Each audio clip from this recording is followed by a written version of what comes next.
안녕하십니까. 안세현 대표 방희정 회사입니다. 오늘 제 462강 특강인데요.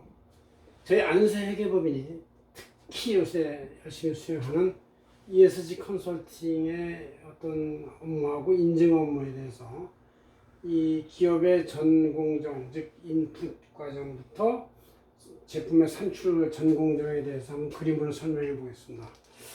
이게 뭐죠?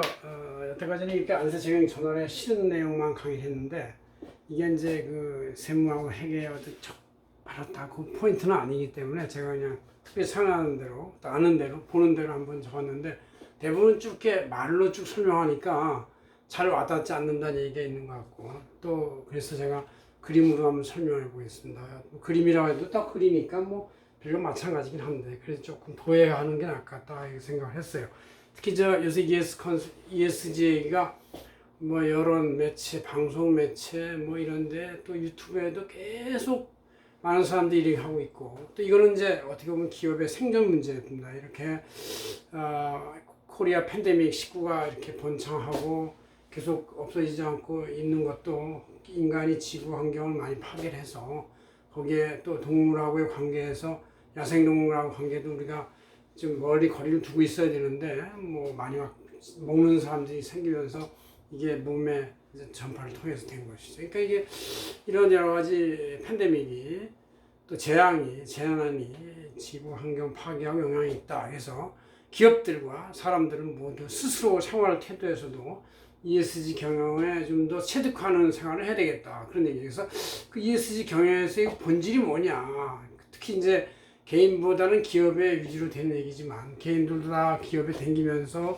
또 아니면 자영업을 하기도 하고 하니까 전부 다 해당이 되는 거예요. 전인 지구 인류 70억, 또 한국 인구 5,500만이 모두 이 ESG에 대한 여러 가지를 좀 상식적으로 알고 뭐가 중요한지를 아는 것이 중요할 것 같아서 제가 이렇게 한번 강의를 만들어 봤습니다. 자, 먼저 이제 우리가 기업 생산을 할 때는 투입되는 재료가 있는데, 창업을 해서 인력 채용을 하면 인건비나 이런 것이 나가고, 추가 자금 조달하면 자본, 차입금, 이제 지급이자 배당이 나갈 것이고, 또 원재료를 재배해야 되고, 아프리카 같은 데서 많이, 또 중남, 남미에서 많이 재배하잖아요. 커피 원재료 이런 거.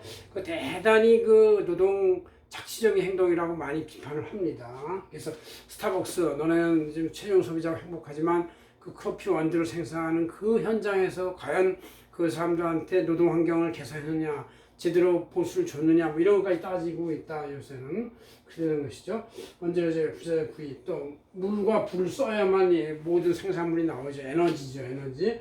공기도 사용이 되고, 그러다 보면 이제 또 거기다가 토지나 건물, 시설 같은 자연환경을 사용하는데, 제 안세는 이제 그 그린코하고 제휴를 해가지고 이런 이 당초 기업의 생산 활동에 투입된 요소, 원가, 원재료에 대한 인풋의 조합도 작용을 해서 어떻게 하면 이거를 잘 조합을 해가지고 가장 이 환경 물질을 최소화시킬 것이냐, 이런 것도 작용할 수 있고, 그래서 이제 이런 거 투입을 통해서 생산자들은 이제 제조 생산 건설업자, 영역 서비스자, 유통 도소매, 음식 숙박, 개인 사업자도 마찬가지고, 운송 배달, 특히 요새 이제 배달앱, 뭐 이게 이제 거의 뭐 그냥 팬데믹 시대니까 못 가니까 그냥 생산자가 직접 배달을 통해서 문 앞에다 딱 갖다 놓으면 그냥 먹고 하는 것이 이제 많이 유행이 되고 발전이 됐어요. 그래서 되는데, 이럴 때 이런 생산업자들이 구매, 제조, 가공, 판매, 마케팅 하면서 배출되는 게 탄소, 유독가스, 폐기물, 쓰레기 이런 것이 있는데, 이런 것을 어떻게 하면 최소화시키고 없애는지에 대한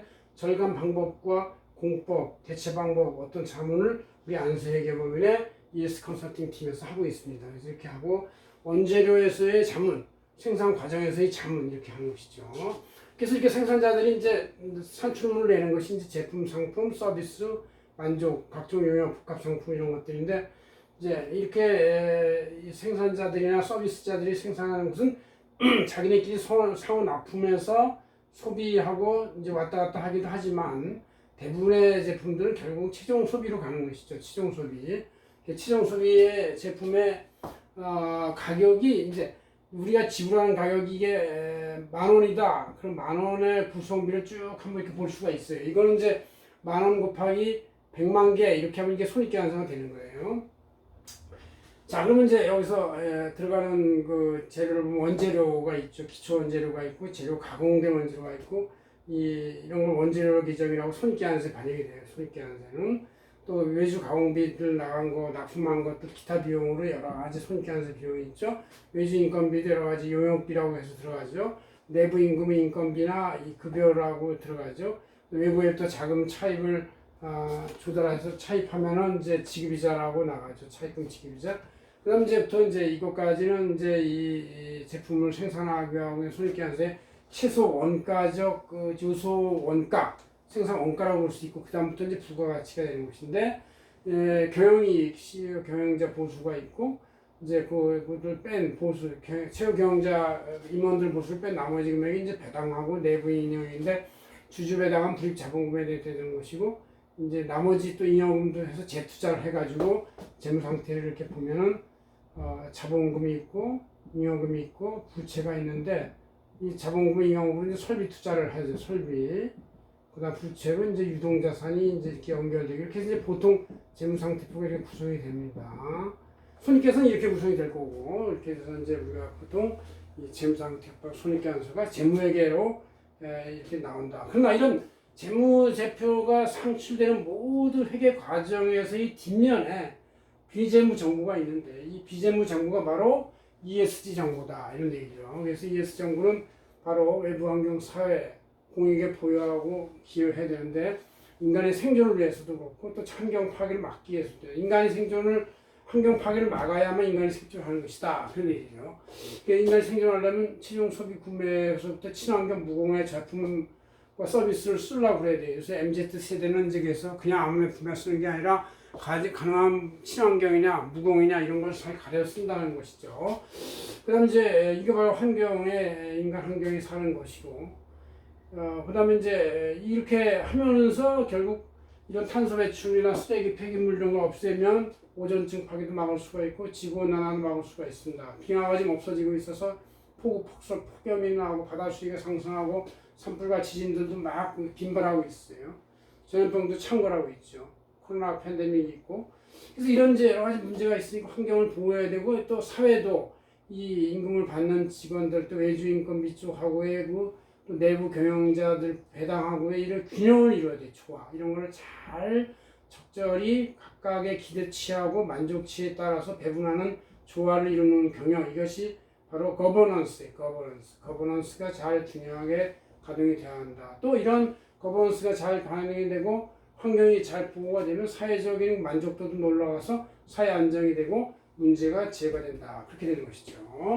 그래서 이제 제일 중요한 것은 이제 이게 기본 원칙은 결국은 가장 눈에 띄는 것은 계량적 정보로 나올 수 있는 것은 바로 환경 보호의 이런 것이다. 그래서 탄소를 제로를 할 수 있느냐, 폐기물을 최소화할 수 있느냐, 유독물질 가스를 없앨 수 있느냐 이런 것이 중요하죠. 이런 것은 바로 이런 재무정보의 뒷면에 대한 투명 내부 회계를 하면서 투명 회계 내부 회계에 대해서도 우리가 이제 프라이빗 어카운팅이라고 해서 이제 컨설팅을 하고 있어요. 이제 그런 것들도 우리가 중요하게 개입한 영역이고 이런 거를 또 외부 감사를 하는 영역에서 저희들이 하고 있어요. 물론 이제 상장에서는 안 하지만 웬만해서는 다 하고 있습니다. 이렇게 해서 이런 투명 내부 회계에 대한 컨설팅과 외부 감사하는 과정 중에서 비재무 정보가 얻어지는 거예요. 이 비재무 정보를 이제 회사들은 ES 지속 가능 경영 보고서를 만들어내는데 때때로 이제 분식 회계와 비슷한 개념으로 ESG 워싱, 그러니까 ESG를 좀 닦아서 얼굴을 닦아가지고 좀 이렇게 깨끗해 보이려고 하는 그런 이제 워싱의 유혹을 많이 느끼게 돼 있어요. 그래서 이런 거를 이제 우리는 하지 말라고 컨설팅도 하고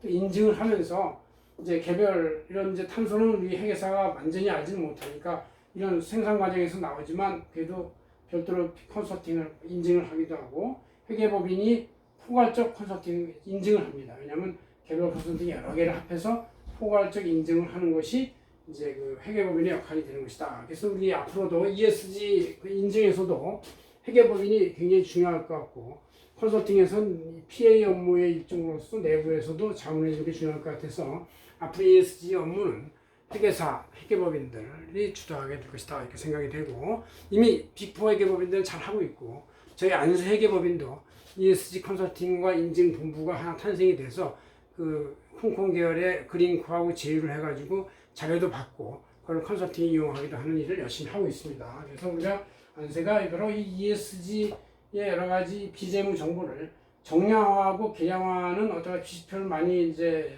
적용을 해서 그 어떤 회사의 지속 가능 경영 보고서나 ES 보고서가 워싱, 즉 분식이 아니라 정정당당하고 공정하게 만들어지는데 일조를 하고 싶다 이렇게 생각하고 있습니다. 고맙습니다. 안세희 대표 황정혜였습니다.